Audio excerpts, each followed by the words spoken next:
In this video, I'm going to show you how you can easily unblock someone on Facebook. Make sure you watch the video to the very end and don't make mistakes. So let's get started. You open your Facebook app, tap the menu icon, that is the three horizontal line at the bottom right corner of your screen. You tap at the gear button to open up the settings. And on settings, you scroll all the way down until you find blocking. You click on the blocking. It will show you all users and Facebook pages you have blocked on Facebook.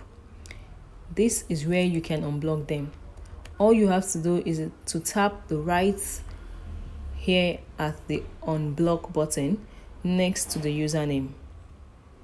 Keep in mind that you have to wait for 48 hours if you want to block that user again. So you tap at unblock to unblock the username. So this is how you can easily unblock someone on Facebook. Thanks for watching the video. Do well to like, share and subscribe for more videos. Adios.